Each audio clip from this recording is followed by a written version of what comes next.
जय गुरुदेव, जय महाकाली। आप सभी साधकों का जय महाकाली ज्योतिषम तंत्र निवारण केंद्र के आपके अपने इस चैनल पर स्वागत है।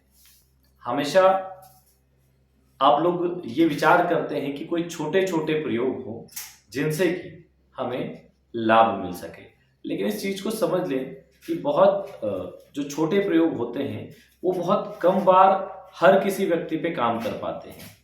छोटे प्रयोग आपको कभी लाभ दे देंगे, कभी लाभ नहीं देंगे, इसलिए हम हर प्रयोग के साथ विशेष चीजों को जोड़ के देते हैं। आज एक प्रयोग लेके आए, ये छोटा लेकिन अमोघ प्रयोग है। केवल एक नारियल के ऊपर, आपको कहीं पे भी मिल जाएगा श्रीफल नारियल, उसके ऊपर इस प्रयोग को करना है। लेकिन इसके साथ हमने एक ऐसा अमोघ लक्ष्मी स्तोत्र जोड़ दिया है जो उसके प्रभाव को कई गुना बढ़ा के आपको लाभ देगा। और अगर आप हमारे चैनल से संबंधित साधनाएं करते हैं, मतलब आप श्री तत्व के साधक हैं, लक्ष्मी साधक हैं, तो ये आपकी दैनिक पूजा में भी चमत्कार दिखा देगा। महालक्ष्मी को आप जब प्रसन्न करने के लिए बैठते हैं तो केवल मंत्र की गिनती पर या फिर ज्यादा से ज्यादा स्तोत्र पाठ की गिनती से कुछ नहीं होता है। हर स्तोत्र, हर मंत्र के साथ आपका भाव होना चाहिए। आपको जिस भी मंत्र या स्तोत्र को पढ़ रहे हैं उसके बारे में पता होना चाहिए। तो जो स्तोत्र है वो हम आपको डिस्क्रिप्शन में दे देंगे और उसके अर्थ के साथ दे देंगे, जिससे कि आप अपने जीवन में उस दिव्य स्तोत्र को जोड़ पाओगे। देखो, जल्दी से जल्दी अगर बुरे समय को पार करना है तो उसके 3 स्टेप है। सबसे पहली स्टेप, कुंडली के दोष निवारण किए जाएं, जो मारक ग्रह हैं उनके उपाय किए जाएं और जो योग कारक ग्रह हैं उनसे संबंधित मंत्र जाप कर लिए जाएं, योगिनी दशा का मंत्र जाप कर लिया जाए। यह हुई पहली स्टेप। दूसरी स्टेप, दरिद्रता निवारक प्रयोग, जैसे एक दिन का माता धूमावती का प्रयोग, अघोर लक्ष्मी, स्थिर लक्ष्मी, नागेश, कमला कंचन, स्वर्णाकर्षण भैरव, ऐसे प्रयोग कर लिए जाएं। बाकी जो प्रयोग छोटे होते हैं वो तो करना ही है, ये प्रयोग कर लिए जाए और एक दिन फिक्स कर लिए, जैसे स्वर्णाकर्षण भैरव का गुरुवार फिक्स कर लिया, अघोर लक्ष्मी का रविवार, तो एक निश्चित संख्या में इनकी माला जाप करते रहे संकल्प लेके।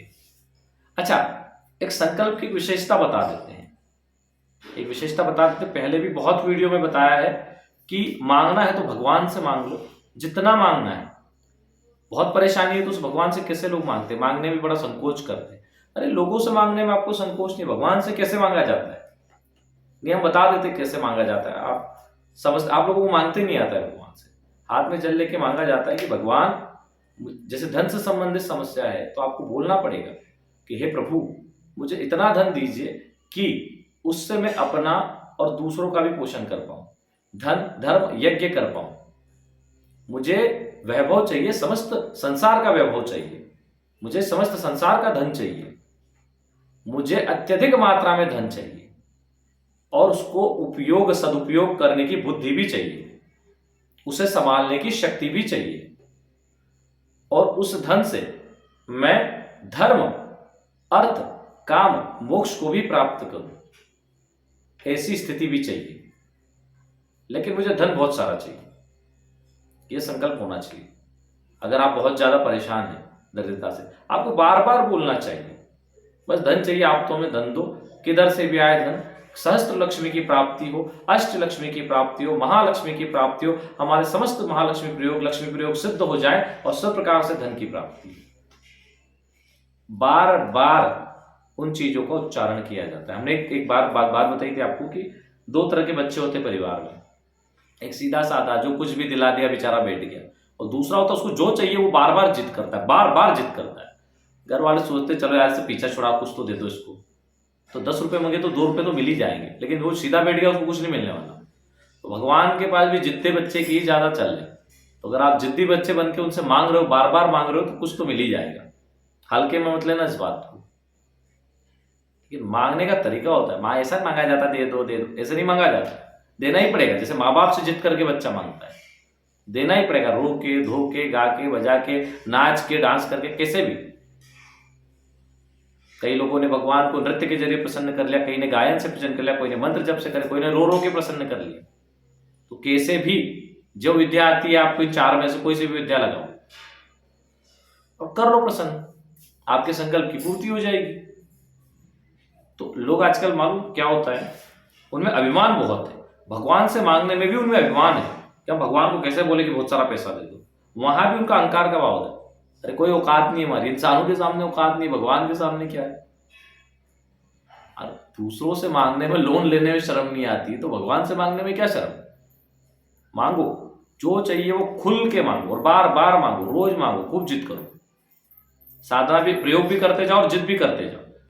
तो दोनों में से आएंगे, या तो मंत्र अधीन होके आएंगे, काम करेंगे आपका संबंधित देवता, और आप मांग रहे हो इष्ट शक्ति से भी और देवता से भी, तो देना ही पड़ेगा। बोले जिद कर करके इसने तो देना ही पड़ेगा। ये प्रैक्टिकल चीज है, बहुत गुप्त चीज है, कोई बताता नहीं है, ध्यान रखना, बहुत गुप्त चीज है। आपको लगता है कि कुछ ऐसे लोग हैं जिनकी हर इच्छा पूरी होती है, और कुछ ऐसे हैं जिनकी खूब इच्छाएं, विचारों की एक भी पूरी नहीं होती, क्योंकि उनको मांगने का तरीका नहीं पता है। वो फिल्म में एक डायलॉग है ना, किसी चीज को शिद्दत से चाहो तो पूरी कायनात उसको मिलाने में दे, वो हकीकत है। किसी चीज को बार बार मांगो भगवान से, हर बार मांगो, अलग अलग तरीके से मांगो, रो के मांगो, गा के मांगो, मंत्र जप करके मांगो, मिलेगा वो। लेकिन साथ में प्रयोग होना चाहिए, आपके औकात भी होना चाहिए भगवान के सामने कि चलो ठीक है, मेरा भक्त है, जिद्दी है, तंत्र से मांगता है, कैसे भी मांगता है, ठीक है दे दो। औकात बनाना पड़ती है, और औकात कैसे बनती है, लगातार प्रयोग करके। अभी क्या स्थिति है लोगों की, अरे यार यंत्र कहाँ से लाएंगे मार्केट से, इतने का आएगा, कहाँ उसको प्राण प्रतिष्ठित करेंगे, अरे वहां से बुलाएंगे तो इतने का आएगा, चलो छोड़ो मंत्र ऐसे ही बैठ के जप कर लेते हैं। हाँ गुरुजी हमने मंत्र जप किया था, क्या है भाई, सब्जी बनाना है तो तेल तो चाहिए आपको, सब्जी तो चाहिए, रोटी बनाना है आटा तो चाहिए, तो वैसे ही साधना करनी है तो सामग्री तो चाहिए, कैसे होगी उसके बिना। बहुत से बेचारे ऐसे लोग हैं जिनकी सैलरी बहुत मिनिमम है, उसके बाद भी साधनाओं का ऐसा लगा हुआ है, हर महीने सामग्री बुलाते हैं यहां से और हर महीने साधना करते। क्यों करते हो, पागल है क्या वो इसलिए करते क्योंकि रिजल्ट जबरदस्त आए उनको, चमत्कार देख लिए उन्होंने अपने जीवन में। जब उन्होंने कुंडली विश्लेषण करवाई थी तभी उन्होंने देख लिया कि उसके कितने प्यारे रिजल्ट आए, तो क्यों नहीं करेंगे वो साधना। तो कुछ लोग ऐसे हैं जो महीनों से जुड़े हैं, सालों से जुड़े, बस बैठे रहते हैं, भाग्य के बदलने का इंतजार करते हैं। देखो कायर पुरुष भाग्य के बदलने का इंतजार करते हैं, जो पुरुषार्थी होते हैं वो कभी भाग्य के बदलने का इंतजार नहीं करते, वो पुरुषार्थ करते हैं, वो कर्म करते हैं, वो फल की इच्छा नहीं करते, वो कर्म करते हैं। ये साधना हुई, तुरंत दूसरी साधना की तैयारी, फिर तीसरे। शुरू में वो आर्थिक दृष्टि से खुद को संपन्न करने के लिए साधना करते हैं। प्रत्यक्षीकरण तो बहुत बात की बात है, आजकल के जो नौटंकीबाज आ गए उनको तो चाहिए 7 दिन में सिद्धि। हम बोले 7 में नहीं मिलेगी तेरे को 2-3 साल लग जाएंगे। अरे बोले इतना समय, वाह बेटा। एक सरकारी नौकरी के लिए भी 20 साल आदमी इंतजार करता है, पढ़ाई करके तू भी लगे ना लगे कोई गारंटी नहीं है। यहाँ व्यक्ति 1-2 साल भी इंतजार नहीं कर रहा, उसको तुरंत चाहिए शक्ति, जैसे उसके बाप दादा कमा के रख गए हैं। किसी को जिन्न साधना करनी, किसी को फलाना करनी, आता कुछ नहीं, उसको ये भी नहीं पता माला कैसे चलानी है, पूरा वीडियो भी नहीं देखते, आधा वीडियो देख के फोन लगाते फिर डांट खाते हैं। और कुछ इतने बढ़िया लोग हैं, उन्हें कुछ भी हो मैसेज कर देते, भले हम 2 दिन ना देखें, वो डबल मैसेज नहीं करेंगे, जब हम चेक करेंगे रिपीट करेंगे तभी उनका मैसेज आएगा वापस। उन्हें कुछ बुलाना भी है तो उसका शुल्क डाल के, स्क्रीनशॉट डाल के, डिटेल डाल देंगे, फोन तक नहीं लगाते, क्योंकि उनको पता है हम फ्री होंगे, खुद ही देख के रिप्लाई करेंगे। ऐसे लोग समझदारों की गिनती में आते हैं। कुछ होते हैं मैसेज पे मैसेज, मैसेज पे मैसेज, मैसेज तो ब्लॉक कर देते, फिर हम क्या मतलब निकलता है। तो व्यक्ति को थोड़ा समझदार भी होना चाहिए, ये साधना का क्षेत्र है, इसमें हर चीज को समझें। जो फ्री का ज्ञान मिल रहा है ना, उसको एब्जॉर्ब करना सीखें, उसको ग्रहण करना सीखें, और जब ये चीजें सीख जाएंगे तभी आगे बढ़ पाएंगे। साधनाओं को क्रमबद्ध तरीके से करें, क्रमबद्ध तरीके से। हाँ, उसका आर्थिक दृष्टि से लाभ चाहिए तो आप जो साधना चाहिए वो कर सकते हैं सात्विक में। तामसिक तो क्रमबद्ध तरीके से होगी, साथ में अगर किसी का प्रत्यक्षीकरण चाहिए वो भी क्रमबद्ध तरीके से होगी। एक सही क्रम में ही उनकी सिद्धि प्राप्त की जा सकती है। सही क्रम, सही समय, सही तिथि, सही काल, हर चीज को देखना पड़ता है। ऐसे ही नहीं कहीं बैठ जाने से सिद्धि मिल जाती है। और नारियों की तरह जिसे मिल गई है वो परेशान हो रहे हैं, कोई शारीरिक नुकसान हो रहा है तो कुछ कुछ हो रहा है, फिर भागते आते हैं हमारे पास, बोला गुरु जी कुछ भी हो जाए बस बचा लो, या ये सिद्धि भगा दो, यहाँ से हटा दो, इसको बंद कर दो, कुछ भी कर दो पर बचा लो। विकर्ण पिशाच जब कान के पर्दे फाड़ देती है तब भागते भागते आते हैं कि गुरु जी इसको हटा दो यहाँ से। घर में सब बर्बाद हो जाते तब भागते भागते आते हैं, लुट जाते हैं पूरी दुनिया में, फिर जाके यहाँ पे आते हैं। ऐसे ऐसे लोग पड़े, ट्रांसफर आदि के चक्कर में लाखों रुपए लुटा देते और फिर बैठे रहते घर पे। क्यों नहीं इनको समझ में आता कि जब आपका समय बुरा चल रहा है तो आपको फर्जी लोग ही मिलेंगे।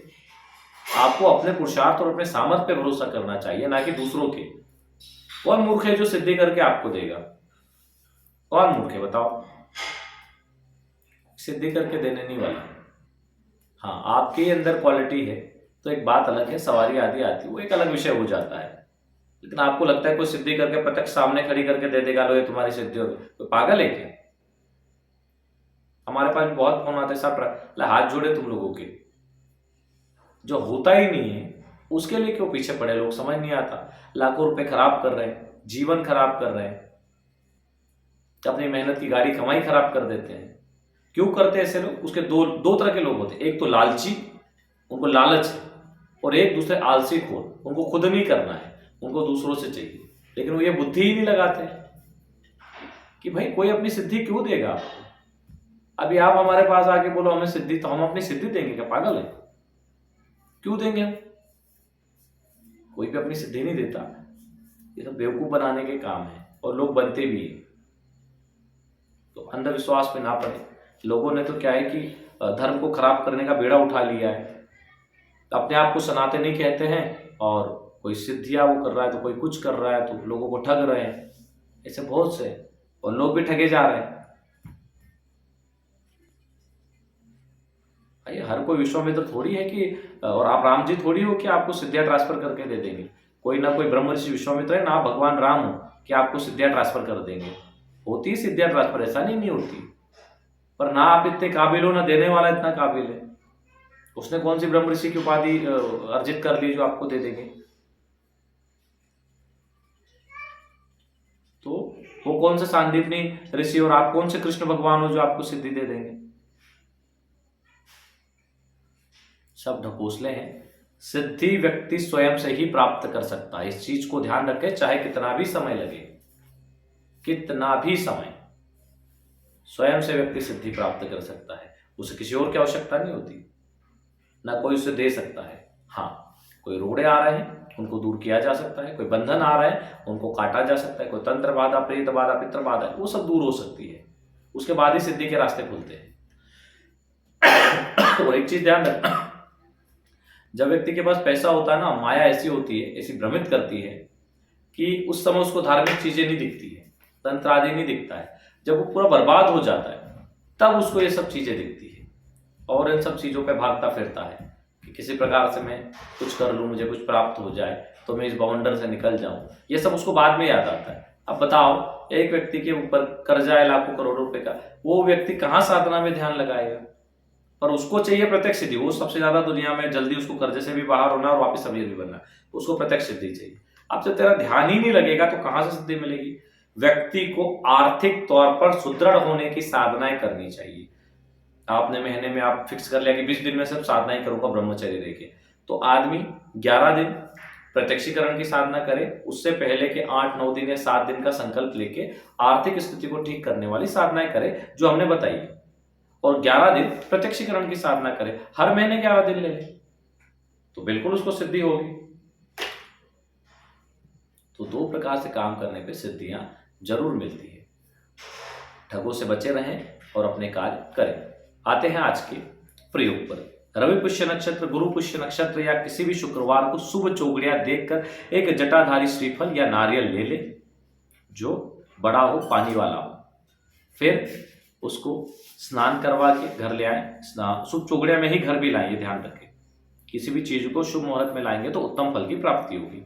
उसको स्नान करवा के उत्तरमुखी बाजूट पे लगा के बैठ जाएं, उसको स्थापित करें और स्थापित करने के बाद सिंदूर से पूजा करें। लौंग, छोटी इलायची, सिंदूर, कपूर आदि उसको अर्पित करें। एक सिक्का भी उस पर रख दें।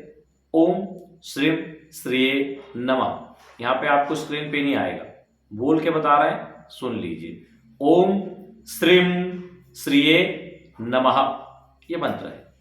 इसकी 11 माला मंत्र जप कर ले स्फटिक माला से, ठीक है। माला बाद में भी आपके काम में आएगी। स्फटिक माला से जप करने के बाद जो हमने डिस्क्रिप्शन में महालक्ष्मी स्तोत्र दिया है उसका पाठ करें। उसका पाठ तो खैर आपको डेली करना है, लेकिन उसका पाठ कर ले। पाठ करने के बाद में उसको जो आपने बाजू पे लाल कपड़ा, सफेद कपड़ा जो भी बिछाया हो, दोनों में से कोई सा भी, उसी में उस नारियल को बांध के अपनी तिजोरी, गुल्लक, किसी आप पूजा स्थान कहीं पे भी रख दे। अगर गुल्लक वगैरह है, तिजोरी वगैरह, तो वहां पे रख दे और डेली धूप दीप दिखाना है उसको, और उस स्तोत्र का पाठ डेली करना है। फिर अगर आपने उसको ड्रॉज, तिजोरी या दुकान पे कहीं पे भी रखा है तो आप, इसके जरूरी नहीं उसके सामने बैठ के पाठ करना है। अगर संभव हो सके तो सामने बैठ के करने पे अति उत्तम परिणाम मिलेंगे, लेकिन अगर संभव नहीं है तो आप फिर कहीं भी बैठ सकते हैं। फिर आप कहीं भी बैठेंगे, कोई दिक्कत नहीं है। और भले ही नारियल घर पे रखा हो और आप मंदिर में कर रहे हो, या फिर आपने तिजोरी में रख दिया और आप घर के कमरे, मंदिर जो बनाए वहां पे पूजा कर रहे हैं, तो भी चलेगा, कोई दिक्कत नहीं है। ये आपको पाठ करना है। अब हर साल इसको चेंज कर लेना है।